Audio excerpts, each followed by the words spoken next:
Yo, what's up, my arrowheads? I want to welcome y'all to the Quiver. We're doing a reaction to South Park, played with Matt Stone. This is Marshwalker territory, Cartman. You don't belong here. Fuck you. I'm the Grand Wizard. I belong everywhere. Well, I just suck. That's the news of the day. Which one are you? A little blonde one over here not doing anything.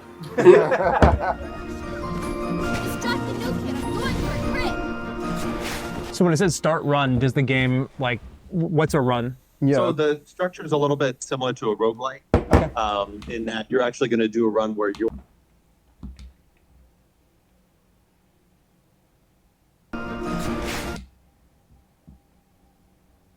So when it says start run, does the game, like, what's a run? Yeah. So the structure is a little bit similar to a roguelike, Okay. in that you're actually going to do a run where your powers can't wait for this. reset, your loadout resets. Okay. So you're going to have your base weapons and powers. You get 2 ranged in a melee, and then 2 powers, kind of your shoulder buttons. So the I forgot. What you're looking at right here is the kids have a trial to determine the rules, and that's tied into the storyline overall. Oh, suffer damage, layering flames, full charge staff, open cost help, though 3 helps, but steals 2 helps on hits. Damn, that's a good ass card. The staff can double charge for 20 large explosions and 25 more damage. Damn. Black tokens recover faster, heal you for... Damn, all 3 of these cards. So this is the bullshit trial where they're determining which faction, each kid gets 1 super OP power. So these are the bullshit cards. And you also get 1 starting upgrade. If you ever played like like a Slay the Spire or something like that, this is your starting upgrade. So you'll get 1, weapon augmentation. For example, I'm playing with a sword and shield. So I've got like an omni block I can turn on that'll let me block from all angles with my sword and shield instead of just ahead of me. And then you get your bullshit power. What's the difference between a bullshit power and a regular upgrade? They have a limited number of uses, so you can only use it a handful of times, and not a lot of opportunities to recharge that per run. So it's kind of your last call ultra attack if you think about it from another game. And the idea is it called a bullshit card because the kids say it's bullshit if you keep using it?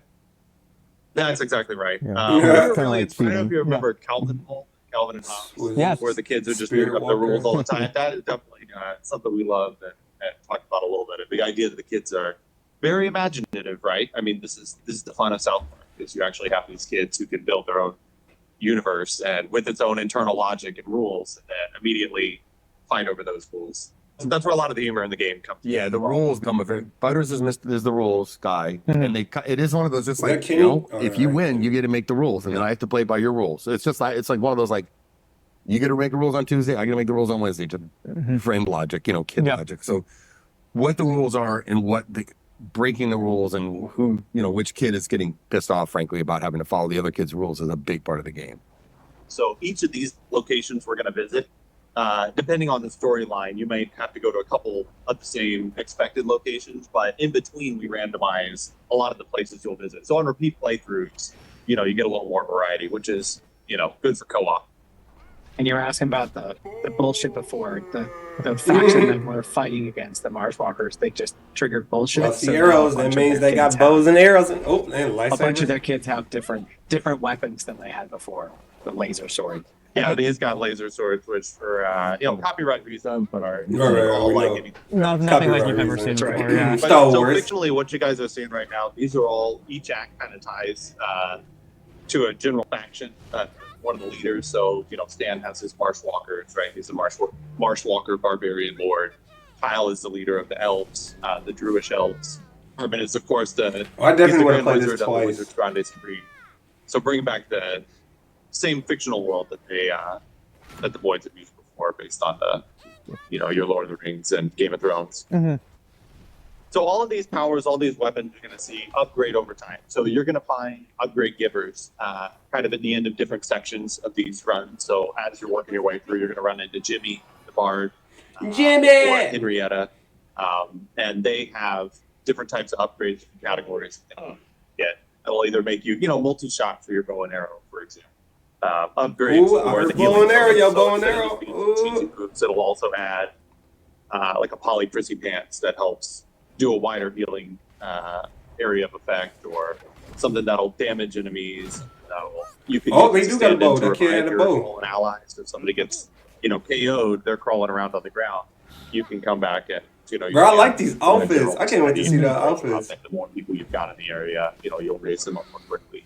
By the way, I got fart escape, so you can light my farts on fire. What the hell? Do you have the fart thing? Yeah. You've got to see the fart. Yeah, fart too. Can you see me? So Henrietta sort of has these dark pasts, from the goth world. No. She's playing her own game, basically. You've got to And these will mix up different things. They'll either modify your existing deck, discard a card in order to get to dark matter. Dark matter is a long-term currency tied to the fiction of the world. It's the mysterious power that explains everything. When you run out of ideas, you just point to dark matter as the cause of it. But we have taken that into a level currency that you're actually collecting. Are there any deep cut show references that bit? I think there's quite a bit of them. Yeah. Like a lot of locations, like we do Soda Sopa as a location, Shitty Pot Town. Shitty Pot Town, Yes, Shitty Pot Town. Stark's Pond. I don't know. There's a lot of little stuff like that, and definitely some characters that pop up. That's a fun thing with South Park. Everything is a deep cut. So many episodes. I was going to ask actually, is there, in terms of there have been so many South Park episodes now, is there an internal Wikipedia that you can give to people to refer to? Of, this is, so funny. or is it just one dude that remembers everything? No, we just use Wikipedia. Exactly. We just use Wikipedia. There is Wikipedia. We're like, what do we look it up? We go, oh, that's happened in that episode. I do that all the time. Oh, really? I bet. No, I don't remember anything. Yeah. I mean, Trey a little more, but I don't think, we always are like, did we do that? Because somebody will talk about it, but we hadn't really done it, or something. There's also the dreaded, we did an episode about it. There's the dreaded, well, let's just see if The Simpsons did it. And a lot of times, they've already done it. Or somebody else has, you know what I mean? But Wikipedia literally is our... We actually set up a tool in production. We started it about 3 years ago where we scanned in every single episode, and we actually have all the scripts are live with the video. So if Trey's like, hey, I want to make a joke about this, he could just type in the joke and see if he's used it before. It's sad how much we have, and then we come up with the same joke, and we're like, I have the best idea for a joke, and it's like, you did that joke. Well, there's a use for AI. You could just make a 100%. South Park Oh, bot yeah. that just knows everything. I'm waiting for the definitely. So this is Jimmy, the bard. Yeah, you're gonna find him at the end of most of these areas, and it's the idea being the fun thing about this, the way we built these runs, is you're gonna get the opportunity to kind of go to a really unbalanced build by the time you reach the boss. Right. So they've got a nice little arc, and you have this power arc that is, to us, the very fun thing you get to do at a roguelike, right? Which is build your ridiculously stacked, unbalanced build. But we then reset that before you start the next run. So you get the opportunity to do that climb kind of again and again. And it also helps sort of keep the length of a run to a reasonable length. Because it's a co-op game, we don't want to make these an hour long. Yeah, like we want to keep this to something more like 30, 45 minutes. So that you can go get dinner, you can have one more round.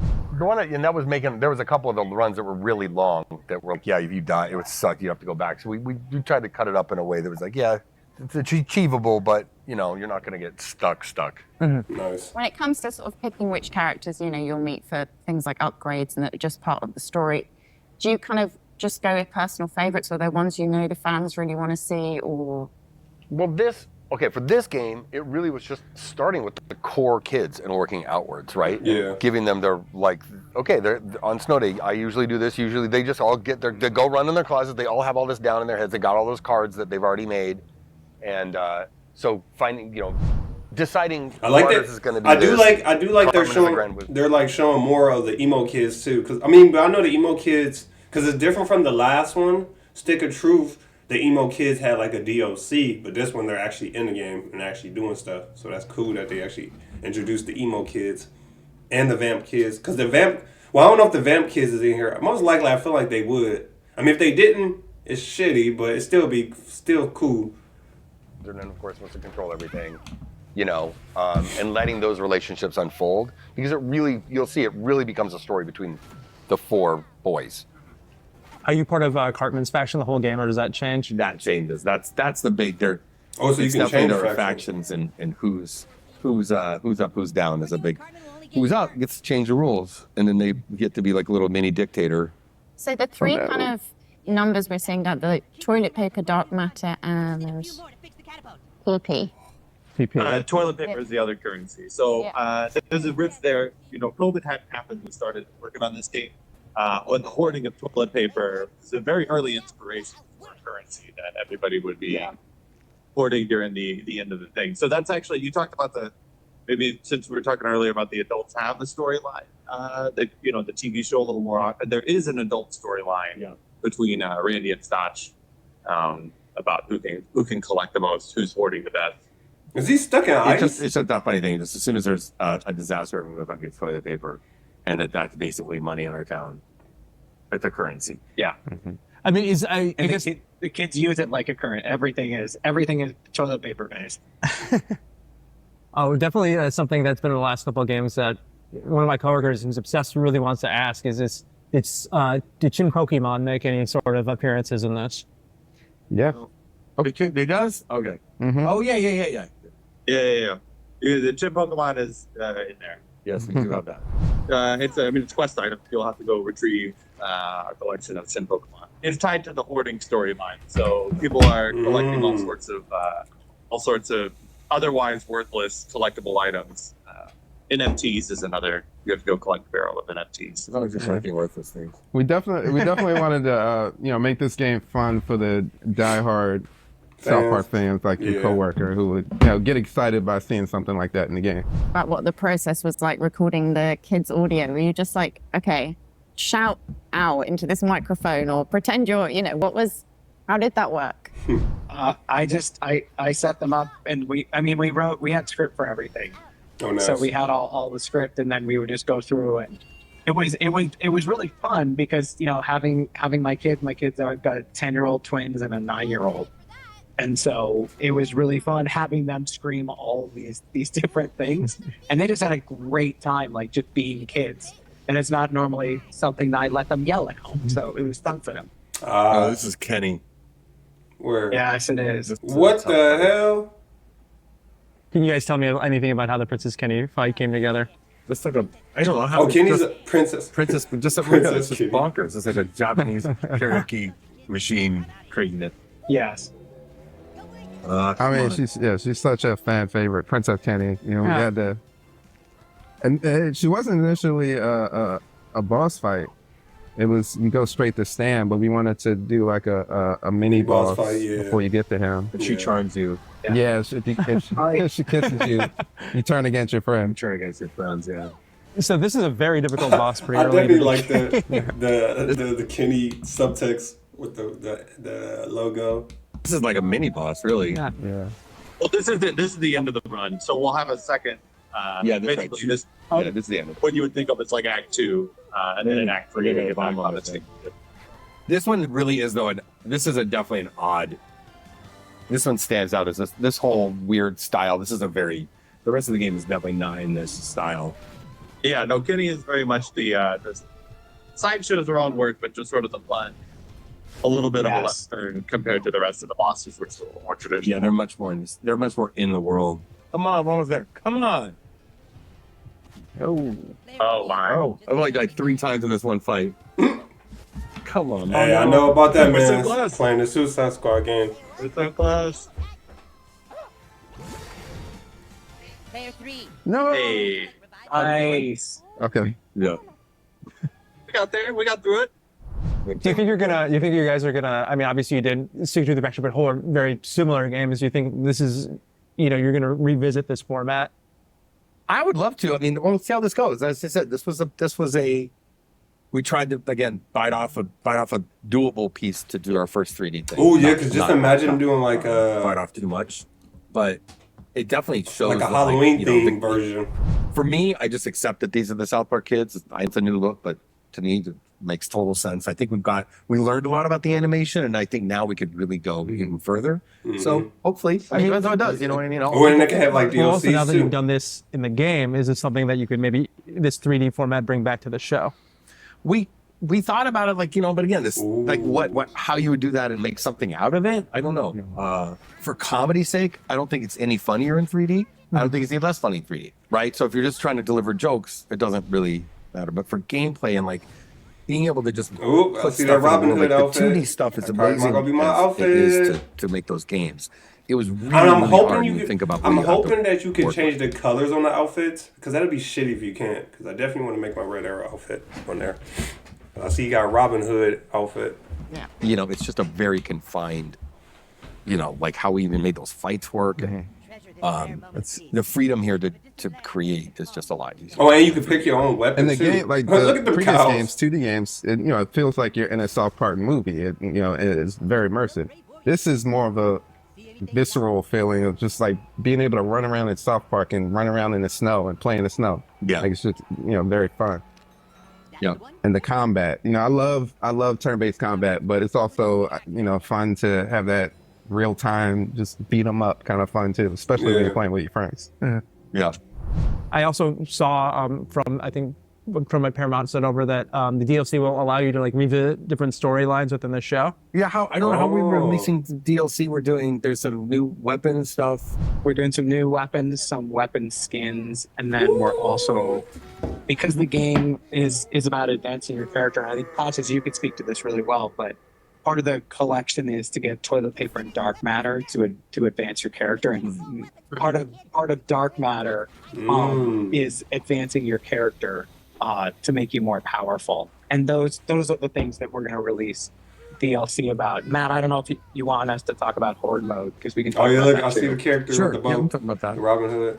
So the Horde mode. So they got a lighter version and a dark version. We talked about Henrietta in the game. She kind of has the tarot elves. cards. And so the way Henrietta works in the game is that she changes. Oh, the they're challenge elves, for not. you actually but trade it's in things with closest her, thing to a red hood. and you can get more dark matter. And what's really cool is your that she boy set about to up go this crazy whole with that world, bow. her and Jimmy, and you go in and do. Oh, and they about to put waves of skins enemies. too. Yes. And it's really fun because it lets us like mash up the entire game into different sections. So we've got, we were fighting at the start of this level, and we were out by Stark's Pond, heading towards the city, but you're going to be able to fight in the city, and actually that city center on the ice, the that's snow like an effect arena looks that you so can fight incredible. in. Fight I love games multiple with snow waves of effect. When enemies. they do it right, So it's really, it looks so fucking it's really wonderful. cool in the way that we can do it. And like Matt was talking, the ability for us Look, to you put get to in, slide on the new ice. things Nice. into the game. Based I don't know if you on can battle content people on that top of the comes ice. out, whether it's on TV or the Paramount Plus events. That Horde mode will be a free DLC when that comes out. Oh, awesome. Right. Well, that was South Park with Matt Stone. Let me know if y'all gonna play this game. I'm definitely gonna play it. I'm trying to get my friends to play with me. If not, then I'll just be playing it solo dolo, But this is so fun. It's so cool. I can't wait. And this comes out on 26th, I think. But I think you can get the game early now. I think. What am I looking for? Yeah, 26. But I think you could get it. You could get it early. Let me know y'all thoughts in y'all comments. Are y'all gonna get the game? Are y'all excited for the South Park? Did y'all play? Let me know. Did y'all play the last two? I wanted to play. What was it? Stick of Truth, but I was trying to like have it where I played it. I think what I messed up was I should have got it in February, and I didn't do that because I felt like through February all the way leading up to here to this game coming out, I probably would have beat it.